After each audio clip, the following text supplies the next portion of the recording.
അമേരിക്കയ്ക്കെതിരെ നിലപാട് കടുപ്പിക്കുകയാണ് ഇറാൻ. അമേരിക്കയുമായി ചർച്ചയ്ക്കില്ല എന്ന നിലപാട് ഉറപ്പിച്ചു പറയുന്നു ഇറാൻ. ചർച്ചയ്ക്ക് ശ്രമം നടത്തിയെന്ന റിപ്പോർട്ടുകൾ ദേശീയ സുരക്ഷാ സെക്രട്ടറി അലി ലാരിജാനി തള്ളി. ഇറാൻ നേതാക്കൾക്ക് സംസാരിക്കാൻ താൽപര്യമുണ്ടെന്നും ചർച്ചയ്ക്ക് തയ്യാറാണെന്നുമാണ് ഡൊണാൾഡ് ട്രംപ് പറഞ്ഞത്. വിനീത വേണുവിവരങ്ങളുമായി. വിനീത, ചർച്ചകളാകാമെന്ന് അമേരിക്ക പറയുകയല്ല, ഇറാൻ ചർച്ചയ്ക്ക് താൽപര്യം പ്രകടിപ്പിക്കുന്നു എന്ന പ്രതികരണമാണ് ഡൊണാൾഡ് ട്രംപ് നൽകിയത്. അതിനാണ് ഇപ്പോൾ ലാരിജാനി മറുപടി നൽകിയിരിക്കുന്നത്.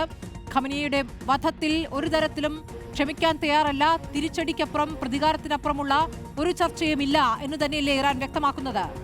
അതാണ് സ്മൃതി, ഒരു പെയ്തു തീരാത്ത സങ്കടമാണ് ഇറാനെ സംബന്ധിച്ചിടത്തോളം ഖമനിയുടെ കൊലപാതകം എന്ന് പറയുന്നത്. അമേരിക്കയ്ക്കെതിരെ അതുകൊണ്ട് തന്നെ നിലപാട് കടുപ്പിക്കുകയാണ്.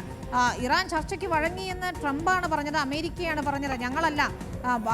യുദ്ധം അതിൻ്റെ കൊടുമ്പിരിക്കൊള്ളുന്ന നിലയിലേക്ക് പോകുന്നു എന്നാണ് ഇറാൻ വ്യക്തമാക്കുന്നത്. ഒരു തരത്തിലും നിലവിലെ സാഹചര്യത്തിൽ ചർച്ചയ്ക്കില്ല.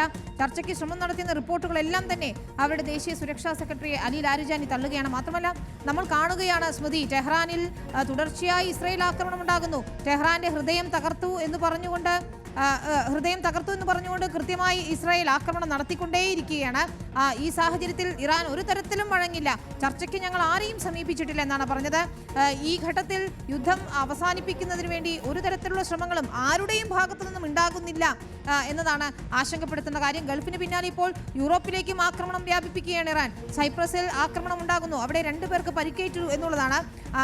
UK-യുടെ സൈനിക താവളത്തിലേക്ക് ഡ്രോൺ ആക്രമണം നടത്തിയെന്നതാണ് ഏറ്റവും പുതിയ വിവരങ്ങൾ വന്നിരുന്നത്. സൈപ്രസിലെ UK-യുടെ സൈനിക താവളമായ RAF അക്രോതിരി ആണ് ഇറാൻ ആക്രമിച്ചത്. പ്രതിരോധ നടപടികൾ ശക്തമാക്കിയെന്ന് UK പറയുന്നു. അപ്പോൾ UK-യുടെ സൈനിക താവളങ്ങൾ ഉൾപ്പെടെ അമേരിക്കയ്ക്ക് ഉപയോഗിക്കാം എന്നുള്ള നിർദ്ദേശം ബ്രിട്ടീഷ് പ്രധാനമന്ത്രി കിയർ സ്റ്റാർമർ അംഗീകരിച്ചതിന് പിന്നാലെയാണ് ഇറാൻ ഇത്തരത്തിൽ സൈപ്രസിലേക്ക് മിസൈൽ തൊടുത്തത് എന്നുകൂടി നമ്മൾ ഓർക്കണം. ഇറാഖിലെ യുദ്ധത്തിലെ പിഴവുകളിൽ നിന്ന് പാഠം പഠിച്ചിട്ടുണ്ട് എന്നതാണ് UK വ്യക്തമാക്കുന്നത്.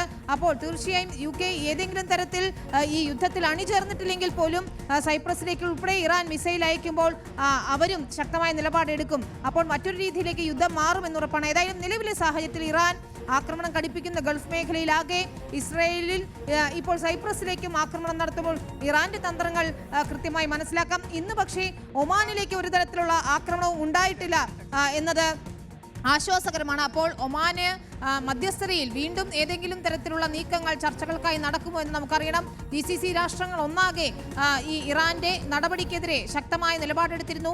ഞങ്ങളുടെ പരമാധികാരത്തിലേക്കുള്ള കടന്നുകയറ്റമാണ് നിങ്ങൾ ചെയ്യുന്നത് എന്നാണ് കൃത്യമായി ഈ GCC രാഷ്ട്രങ്ങളുടെ പ്രസ്താവനയിൽ, സംയുക്ത പ്രസ്താവനയിൽ പറഞ്ഞത്. ഇപ്പോൾ വരുന്ന വിവരങ്ങൾ അനുസരിച്ചാണെങ്കിൽ ഇറാൻ നടത്തിയ ആക്രമണങ്ങളിൽ പലയിടങ്ങളും ഈ GCC രാഷ്ട്രങ്ങളിൽ മിസൈലുകളും ഡ്രോണുകളും ഒക്കെ പ്രതിരോധിക്കാൻ കഴിഞ്ഞിട്ടുണ്ടെങ്കിലും അതിന്റെ അവശിഷ്ടങ്ങൾ പലയിടങ്ങളിലും വീഴുന്നു. അതുകൊണ്ടാണ് ഈ തീപിടുത്തം ഉണ്ടാകുന്നത്. ജനവാസ മേഖലയിൽ നിലവിൽ ആക്രമണങ്ങൾ ഉണ്ടാകുന്നില്ല എങ്കിൽ പോലും ഈ മിസൈലുകൾ അല്ലെങ്കിൽ ഡ്രോണുകളുടെയൊക്കെ അവശിഷ്ടങ്ങൾ പലയിടങ്ങളിലും പതിക്കുന്നത് ആശങ്ക കൂട്ടുകയാണ്. ബഹ്റൈന്റെ തലസ്ഥാനത്ത് പുതിയതായി സ്ഫോടനം ഉണ്ടായി എന്നുള്ള വിവരങ്ങൾ കൂടി വരുമ്പോൾ സ്മൃതി, കൃത്യമായി ഇറാന്റെ ലക്ഷ്യം എന്ന് പറയുന്നത് അത് തിരിച്ചടി തന്നെയാണ്. ഏതെങ്കിലും തരത്തിൽ ഒരു വിട്ടുവീഴ്ചയ്ക്ക് ഇറാൻ നിലവിൽ തയ്യാറാകുന്നില്ല എന്നത് തന്നെയാണ്.